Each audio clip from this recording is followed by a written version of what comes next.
Developmental experience between India, Pakistan and China. So today we are going to discuss about China and Pakistan. So let's start from China. The establishment of Republic of China in 1949. जो Republic of China का establishment हुआ था वो 1949 में हुआ था, जिसमें क्या था कि जो चाइना में completely कंट्रोल होगा वो गवर्नमेंट कंट्रोल होगा, जो कंट्रोल कम्युनिस्ट पार्टी करेगी और गवर्नमेंट कंट्रोल के अंडर प्राइवेट कैपिटलिस्ट काम कर सकते हैं। Second, great leap forward. Great leap forward आया था 1958 में, जिसमें क्या था to promote industrialisation in rural area. China की गवर्नमेंट ने बोला कि हमें क्या करना है कि हमें जो हमारा इंडस्ट्रियलाइजेशन है वो हमें प्रमोट करना है रूरल एरियाज में। तो उसके लिए चाइना की गवर्नमेंट ने क्या किया, ऑफर दिए प्राइवेट कैपिटलिस्ट को कि आप अपने इंडस्ट्री और प्रोजेक्ट को रूरल एरियाज में एस्टेब्लिश करो, हम आपके टैक्सेस माफ करने के साथ साथ आपको बहुत सारी फैसिलिटीज प्रोवाइड करवाएंगे। तो ये आया था 1958 में। Next, great proletarian cultural reforms. ये कौन लेके आया था? चेयरमैन माओ, जिनका पूरा नाम था माओ त्से तुंग और आल्सो नोन एज चेयरमैन माओ। कब लेके आए थे? 1965 में। इसमें क्या था, चेयरमैन माओ ने स्टूडेंट्स और प्रोफेशनल को बोला कि आप गांव में जाओ और वहां पे जितनी भी प्रॉब्लम्स हैं उनको लेके मेरे पास आओ। तो क्या था इसमें, students and professionals were sent to rural areas and come back to work and learn from the rural areas, कि आप गांव में जाओ और वहां से जितनी भी प्रॉब्लम्स हैं उनको लेके मेरे पास आओ। किसने बोला? चेयरमैन माओ त्से तुंग ने 1965 में, जिसे नाम दिया great proletarian cultural reforms. Next, special economic zones, जिन्हें बोला जाता है सेज। तो इसमें क्या था, इसमें बिजनेस और ट्रेड लॉस आर डिफरेंट। इसमें जो हमारा सपोज ये हमारा इंडिया का मैप है, तो इसमें क्या था कि it is an area in which business और trade laws are different from rest of the country. जो हमारा ये एरिया है, ये वाला एरिया, इसमें सेज एस्टेब्लिश किए जाते हैं स्पेशल इकोनॉमिक जोन्स, और जिसमें क्या होता है कि जो हमारे बिजनेस और ट्रेड लॉस होते हैं वो डिफरेंट होते हैं रेस्ट ऑफ द कंट्री। पूरी कंट्री के जो बिजनेस और ट्रेड हैं उनसे डिफरेंट होते हैं हमारे यहाँ पे जो ट्रेड किए जाते हैं, जो स्पेशल इकोनॉमिक जोन्स में आते हैं। तो क्या था इसका मेन जो एम था, वो था increase in trade balance, increase in investment और increase in employment, means increase in job creation.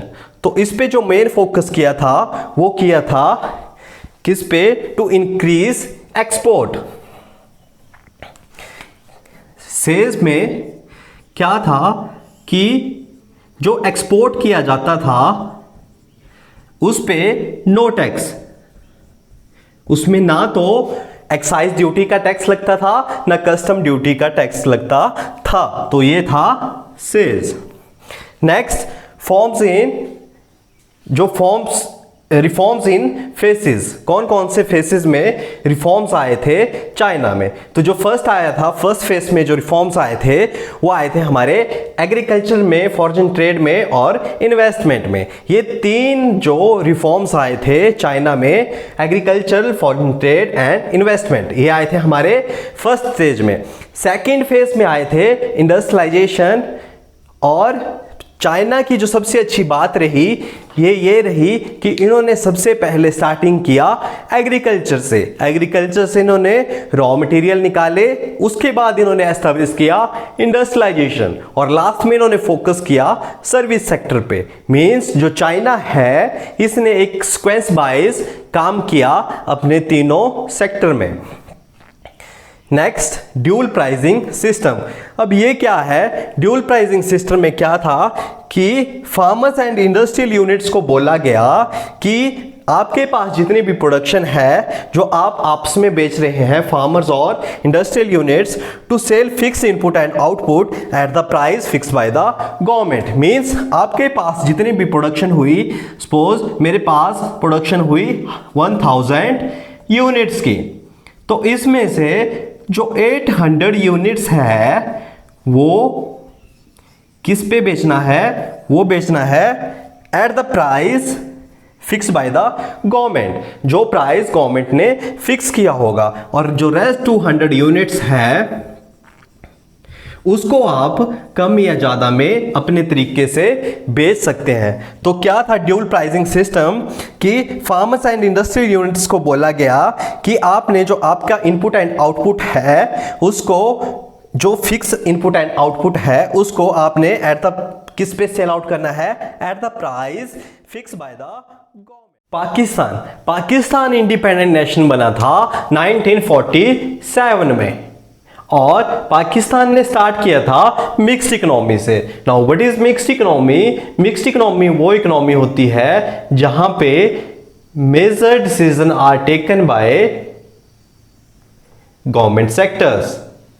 जो मेन डिसीजन होते हैं एक इकोनॉमी के वो कौन लेता है? Government sector, taken by government sector. और एक इकोनॉमी के जितने भी मार्केट से रिलेटेड डिसीजन होते हैं वो कौन लेता है? Private sectors. It means market decisions are taken by private sector. So what is mixed economy? Mixed economy means the main decision are taken by government and the market decision are taken by private sector. तो पाकिस्तान में कौन सी economy है? Mixed economy.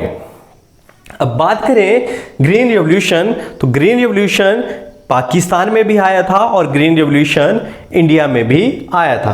तो जो पाकिस्तान में आया था वो आया था 1953 में, जिसमें क्या था? जिसमें फोकस किया गया increase in the production of crops, increase in the production of crops, जिसमें प्रोडक्शन थी वीट एंड राइस की, जिसमें वीट एंड राइस की प्रोडक्शन पे फोकस किया गया। और उस टाइम जो वीट एंड राइस की प्रोडक्शन थी उसमें इंक्रीज हुआ।